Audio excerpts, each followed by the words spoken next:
Exercise 14.1 Class 10 NCERT book and question number 6.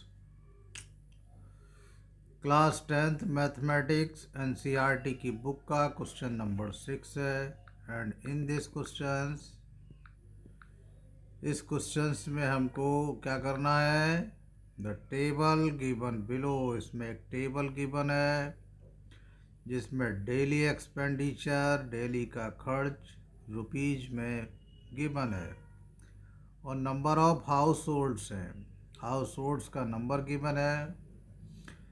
तो जिन घरों में जो एक्सपेंडिचर डेली 100 to 150 है उनका नंबर उनकी संख्या 4 है। इन दी सेम वे जिन घरों में डेली 250 से 300 रुपये खर्च होते हैं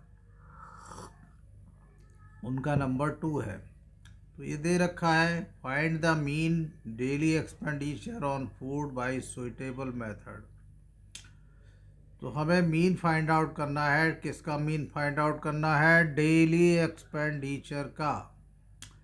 तो हम इसको सुइटेबल मेथड मीन्स इन 2021 में स्टेप डेविएशन मेथड तो डिलीट हो गया है, तो हम इसको फ़िलहाल डायरेक्ट मेथड से सॉल्व करेंगे। किस मेथड से? By direct method.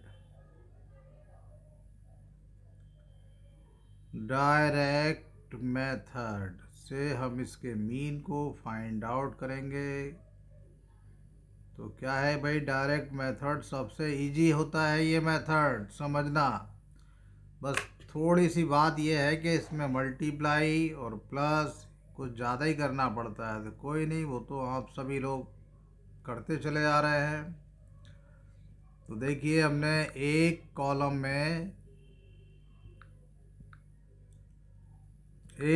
में हमने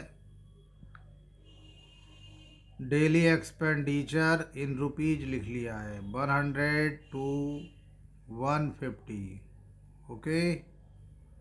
और सेकंड कॉलम में हमने नंबर ऑफ हाउस होल्ड्स लिख रखा है। तो जो नंबर होता है उसको हम फ्रीक्वेंसी भी कहते हैं, इसलिए हमने इसको FI से रिप्रेजेंट कर दिया है। FI फ्रीक्वेंसी, क्लास मार्क और FI XI। और ये क्लास मार्क क्या होता है? मिड वैल्यू भी कह सकते हैं इनकी, उसको XI से रिप्रेजेंट करा है। थर्ड कॉलम होगा FI XI। अब ये कैसे होता है? तो देखिए 100 से 150 की फ्रीक्वेंसी है 4 और 100 से 150 की जो मिड वैल्यू होगी, बीच की वैल्यू, जिसको क्लास मार्क भी कहते हैं वो 125 होगी। 100 और 150 के बीच में जो नंबर आएगी वो 125 है। अगर ये सीधे समझ में नहीं आता है ओरल, तो 100 और 150 को प्लस करेंगे 250, उसका आधा कर देंगे हाफ। उसके बाद इस 4 फ्रीक्वेंसी की XI 125 से मल्टीप्लाई 500। इस तरह से हम पूरी टेबल तैयार कर लेंगे। 300 से 350 की फ्रीक्वेंसी 2 और 300 से 350 का मिड वैल्यू 325, 2 की 325 से मल्टीप्लाई 650। ये सभी ऐसे ही करा गया है। 200 से 250 की मिड वैल्यू 225 और 12 की 225 से मल्टीप्लाई 2700। ओके। उसके बाद में हमारा जो कॉलम है,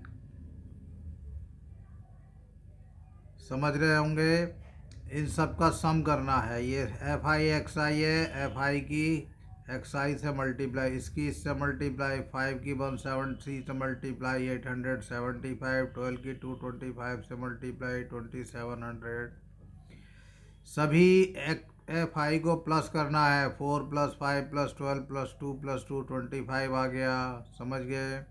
500 + 825 + 2700 + 550 + 650 आ गया आपका ये सिग्मा FI एक्साइज 5275। सिग्मा एक ग्रीक लेटर है, ग्रीक भाषा का। जब भी हमें सम करना होता है तो हम इसको यूज करते हैं, सिंबल है ऐसे, यहाँ पर भी सिंबल है।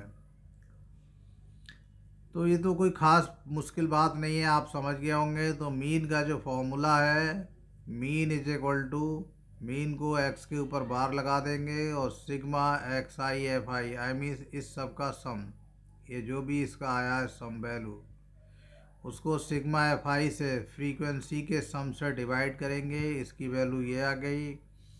अब देखिए 25 से डिवाइड करने में क्या होता है, अपॉन मीन्स है 25 से 5275 को डिवाइड करना है। तो डिवाइड 25 से जब कभी भी डिवाइड करना हो तो डिवाइड मत करिए, 4 से न्यूमरेटर में आई मीन 5275 को और 25 को मल्टीप्लाई कर दीजिए।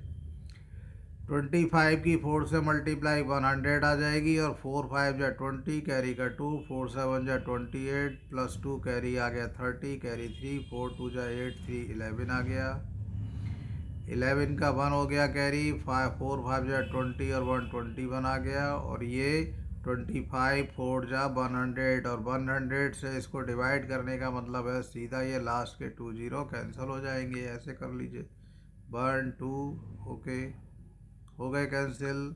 तो 211 आ गया मीन, क्या आ गया 211, तो लिख देंगे आंसर को,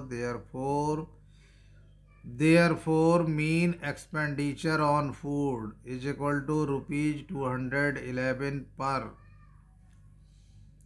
पर day, I means on food per day, 211 यहाँ पर डे भी आना चाहिए, ओके पर डे, उसके बाद आंसर आ जाएगा। ओके क्वेश्चन समझ में आ गया है, प्लीज़ आप इसको कर लेंगे, एक बार में पूरा क्वेश्चन देख लीजिए, हमारे पास है व्यवस्था, आप देख सकते हैं, देखिए समझ में आ गया होगा आपको, देखिए पूरा क्वेश्चन देखिए संभाल करके देखिए और उसके बाद समझ के अपने रजिस्टर में कर लीजिए, ओके।